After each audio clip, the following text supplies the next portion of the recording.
Hola, voy a leer El profesor suplente de Julio Ramón Ribeiro. A ver, el profesor suplente.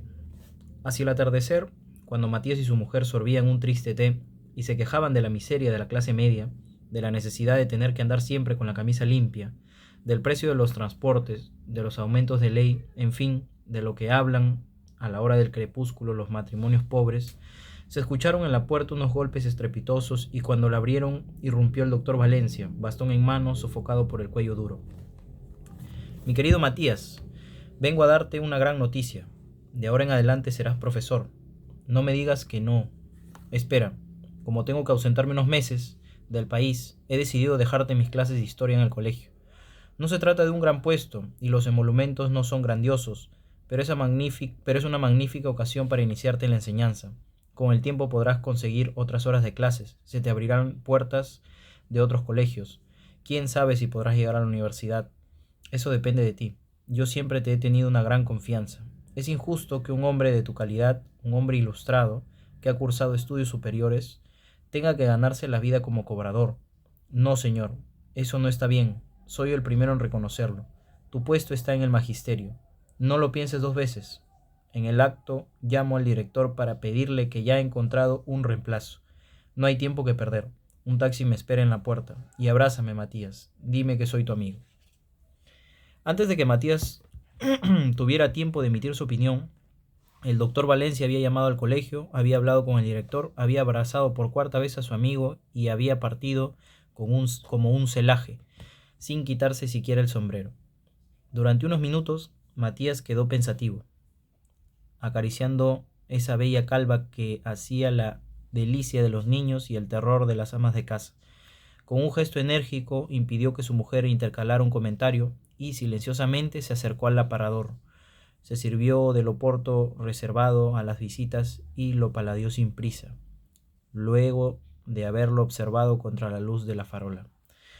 Todo esto no me sorprende, dijo al fin. Un hombre de mi calidad no podía quedar sepultado en el olvido. Después de la cena se encerró en el comedor. Se hizo llevar una cafetera, desempolvó sus viejos textos de estudio y ordenó a su mujer que nadie lo interrumpiera, ni siquiera Baltasar y Luciano, sus colegas de trabajo, con quienes acostumbraba a reunirse por las noches para jugar a las cartas y hacer chistes procaces contra sus patrones de la oficina. A las 10 de la mañana Matías abandonaba su departamento, la lección inaugural bien aprendida, rechazando con un poco de impaciencia la solicitud de su mujer, quien lo perseguía por el corredor de la quinta, quitándole las últimas pelucillas de su terno de ceremonia. No te olvides de poner la tarjeta en la puerta, recomendó Matías antes de partir. Que se lea bien. Matías Palomino, profesor de historia. En el camino se entretuvo repasando mentalmente los párrafos de su lección. Durante la noche anterior no había podido evitar un temblorcito de gozo cuando, para designar a Luis XVI, había descubierto el epíteto de Hidra. El epíteto pertenecía al siglo XIX y había caído un poco en desuso, pero Matías, por su porte y sus lecturas, seguía perteneciendo al siglo XIX y su inteligencia, por donde se la mirara, era una inteligencia en desuso. Desde hacía 12 años, cuando por 2 veces consecutivas fue aplazado en el examen de bachillerato, no había vuelto a hojear un solo libro de estudios ni a someter una sola cogitación al apetito de un poco lánguido de su espíritu. Él siempre achacó sus fracasos académicos a la malevolencia del jurado y a esa especie de amnesia repentina que lo asaltaba sin remisión cada vez que tenía que poner en evidencia sus conocimientos. Pero si no había podido optar al título de abogado, había elegido la prosa y el corbatín del notario, si no por ciencia, al menos por apariencia, quedaba siempre dentro de los límites de la profesión. Cuando llegó ante la fachada del colegio, se sobreparó en seco y quedó un poco perplejo. El gran reloj del frontis le indicó que llevaba un adelanto de 10 minutos. Ser demasiado puntual le pareció poco elegante y resolvió que bien valía la pena caminar hasta la esquina. Al cruzar delante de la verja escolar, divisó un portero de semblante hosco que vigilaba la calzada, las manos cruzadas a la espalda. En la esquina del parque se detuvo, sacó un pañuelo y se enjugó la frente. Hacía un poco de calor. Un pino y una palmera, confundiendo sus sombras, le recordaron un verso cuyo autor trató en vano de identificar. Se disponía a regresar, el reloj del municipio acababa de dar las 11, cuando detrás de la vidriera de una tienda de discos distinguió a un hombre pálido que lo espiaba. Con sorpresa, constató que ese hombre no era otra cosa que su propio reflejo. Observándose con disimulo, hizo un guiño como para disipar esa expresión un poco lóbrega que la mala noche de estudio y de café había grabado en sus facciones. Pero la expresión, lejos de desaparecer, desplegó nuevos signos, y Matías comprobó que su calva convalecía tristemente entre los mechones de las sienes y que su bigote caía sobre sus labios con un gesto de absoluto vencimiento. Un poco mortificado por la observación, se retiró con ímpetu de la vidriera. Una sofocación de mañana estival hizo que aflojara su corbatín de raso, pero cuando llegó ante la fachada del colegio, sin que en apariencia nada la provocara, una duda tremenda lo asaltó. En ese momento no podía precisar si la hidra era un animal marino, un monstruo mitológico o una invención de ese doctor Valencia, quien empleaba figuras semejantes para demoler a sus enemigos en el del Parlamento. Confundido, abrió su maletín para revisar sus apuntes, cuando se percató de que el portero no le quitaba el ojo de encima. Esta mirada, viniendo de un hombre uniformado, despertó en su conciencia de pequeño contribuyente tenebrosas asociaciones y, sin poder evitarlo, prosiguió su marcha hasta la esquina opuesta. Allí se detuvo resollando. Ya el problema de la hidra no le interesaba. Esa duda había arrastrado otras muchísimo más urgentes. Ahora en su cabeza todo se confundía. Hacía de Colbert un ministro inglés, la joroba de Marat la colocaba sobre los hombros de Robespierre y, por un artificio de la imaginación, los finos alejandrinos de Chenier iban a parar a los labios del verdugo Sansón. Aterrado por tal deslizamiento de ideas, giró los ojos locamente en busca de una pulpería. Una sed impostergable lo abrazaba. Durante un cuarto de hora recorrió inútilmente las calles adyacentes. En ese barrio residencial solo se encontraban salones de peinado. Luego de infinitas vueltas, se dio de bruces con la tienda de discos y su imagen volvió a surgir del fondo de la vidriera. Esta vez Matías la examinó. Alrededor de los ojos habían aparecido dos anillos negros que describían sutilmente un círculo que no podía ser otro que el círculo del terror. Desconcertado, se volvió y quedó contemplando el panorama del parque. El corazón le cabeceaba como un pájaro enjaulado, a pesar de que las agujas del reloj continuaban girando. Matías se mantuvo rígido, testarudamente ocupado en esas cosas insignificantes, como en contar las ramas de un árbol y luego en descifrar las letras de un aviso comercial perdido en el follaje. Un campanazo parroquiano lo hizo volver en sí. Matías se dio cuenta de que aún estaba en la hora. Echando mano a todas sus virtudes, incluso aquellas virtudes equívocas como la terquedad, logró componer algo que podría ser una convicción y, ofuscado por tanto tiempo perdido, se lanzó al colegio. Con el movimiento aumentó su coraje. Al divisar la verja, asumió el aire profundo y atareado de un hombre de negocios. Se disponía a cruzarla cuando, al levantar la vista, distinguió al lado del portero a un cónclave de hombres canosos y ensotanados que lo espiaban inquietos.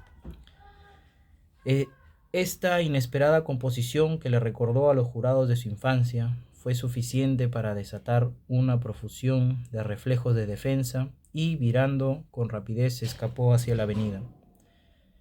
A los 20 pasos se dio cuenta de que alguien lo seguía. Una voz sonaba a sus espaldas. Era el portero. «Por favor», decía, «¿no es usted el señor Palomino, el nuevo profesor de historia? Los hermanos lo están esperando». Matías se volvió rojo de ira. «Yo soy cobrador», contestó brutalmente, como si hubiera sido víctima de alguna vergonzosa confusión. El portero le pidió excusas y se retiró. Matías prosiguió su camino, llegó a la avenida, torció hacia el parque, anduvo sin rumbo entre la gente que iba de compras, se resbaló en un sardinel, estuvo a punto de derribar a un ciego y cayó finalmente en una banca, abochornado, entorpecido, como si tuviera un queso por cerebro. Cuando los niños que salían del colegio comenzaron a retozar a su alrededor, despertó de su letargo, confundido aún, bajo la impresión de haber sido objeto de una humillante estafa. Se incorporó y tomó el camino de su casa. Inconscientemente eligió una ruta llena de meandros. Se distraía. La realidad se le escapaba por todas las fisuras de su imaginación. Pensaba que algún día sería millonario por un golpe de azar. Solamente cuando llegó a la quinta y vio que su mujer lo esperaba en la puerta del departamento, con el delantal amarrado a la cintura, tomó conciencia de su enorme frustración. No obstante, se repuso, tentó una sonrisa y se aprestó a recibir a su mujer, que ya corría por el pasillo con los brazos abiertos. ¿Qué tal te ha ido? ¿Dictaste tu clase? ¿Qué han dicho los alumnos?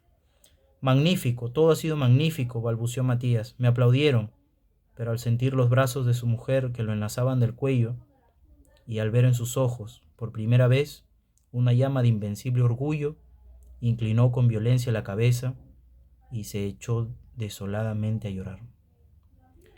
Amberes, 1957. Terrible. Terrible cuento de Julio Ramón Ribeiro. La última palabra, desolador. Te destruye el corazón. Si alguna vez te has encontrado en una situación parecida o si tu vida gira alrededor de estas situaciones, de estas cuestiones, si te ha tocado ser alguna vez Matías, que seguramente a muchos y a muchas nos ha tocado. Si alguna vez te ha tocado ser Matías es horrible, horrible. Tantas escenas, ¿no? La primera, la del cartel, Matías, profesor de historia, y la última, en donde te quiere fingir que le ha ido bien, es muy sobrecogedora esa escena, muy triste. Quizá uno de los cuentos más tristes de Julio Ramón Ribeiro y más personales puede ser. Lo veo ahí, lo veo a Ribeiro así. Muchos de sus cuentos son personalísimos y según el mito que se ha creado acerca de él, porque yo no he leído una biografía acerca de él, o una biografía autorizada, ¿no?, de él. Autorizada me refiero a una buena biografía, no que haya sido autorizada, sino que sea autorizada en el tema. Entonces yo me lo imagino así, me lo imagino como en una aventura nocturna, me lo imagino como espumante en el sótano, me lo imagino así a Ribeiro. Él es Julio Ramón Ribeiro. Y bueno, una lástima, ¿no? Una lástima que no quiero hablar por muchas personas, ¿no? Pero seguramente habrá un par que se vea dibujado en este cuento y en muchos otros del gran maestro Julio Ramón Ribeiro, que no es solamente un cursi, sino que sabe escribir cuentos, sabe mantener la atención, sabe combinar las palabras, usar los adjetivos, se confunde en los queísmos, cae en eso. Pero una vez escuché no sé de quién, y no sé si por eso, pero era por la influencia que tenía el francés en lo que él escribía. Me parece que él escribía primero en francés y luego en español, entonces al pasar, o bueno, quizá al traducir él mismo sus cuentos, o al pensarlos en francés, dejaba de lado esta cuestión, ¿no? Tuve que corregir en la marcha uno, pero bueno, esto es algo que está ya establecido, si no me pueden corregir, ¿no? Los queísmos. Muy buen cuento, me gusta, es corto, es fácil, ¿no?